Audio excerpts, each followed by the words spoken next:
My name is Batota Hervey and I'm a fourth-year global studies major. I studied abroad in Barbados, the University of the West Indies. I took Caribbean International Politics, I took Caribbean Social Development, I took Caribbean Men and Masculinities, and I took festivals, like Caribbean festivals and rituals. So the way Barbados is set up, you can either live on campus or you can live in like your own housing, like house or apartment off campus.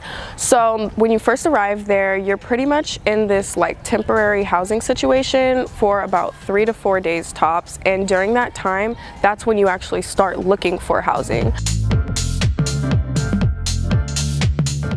The food was good. Oh my gosh, the food was so good.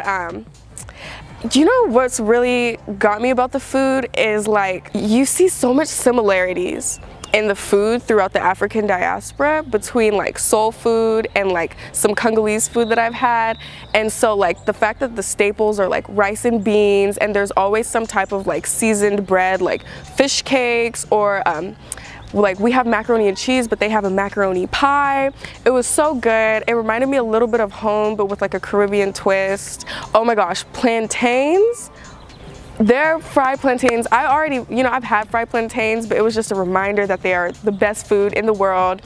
And fish, like you're on an island. The fish can't get any better than what you have right there on that island. It is so good. Their national fish, the flying fish, grilled or fried. So delicious. I'll say 3 modes of transportation. I'll include the 4th one too. One is walking. Another one is what's called ZRs. It's literally ZR and then their license plate number. But yeah, you call them ZRs, and pretty much it's a white van. And basically each white van will have a number and it has a route, kind of like the bus system here in America. And depending on where you're going, you just stick your arm out like this and it'll stop for you and you get in. Those can be kind of crazy. The music's blasting, people will be sitting on top of each other sometimes. And then the 3rd mode of transportation would be, we call them the yellow buses. Yeah, so basically the yellow buses are the same concept as the ZR. You stick your arm out, they'll pick you up. Those I think have more widespread routes, kind of like the buses here.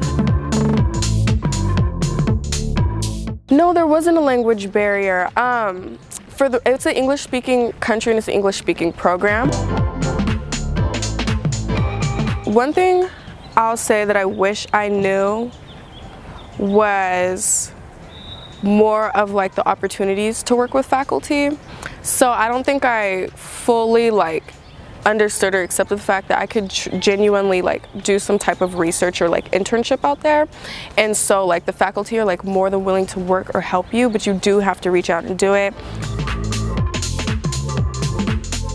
Barbados is a beautiful island. The people are beautiful people with a beautiful culture, and there's so many things to learn and experience, but you have to be very open-minded to learn it and experience it and enjoy it. I would recommend someone to go to this program, anyone, just to learn a little bit more about the African diaspora. I think pretty much Barbados and just the Caribbean region is a small yet significant part of this world that I think often gets overlooked. I tell people it looks just like Google Images, white sand, blue water, tropical climate. It's beautiful, but now when you start looking at the people and the culture and just their position in relation to everybody else in the world, they seem so small and insignificant, but they're not. They're very significant. They're very resilient people, and to learn more about another group of people in this world, another region in this world, and specifically the Caribbean, and make their presence a little bit more known and add to that significance.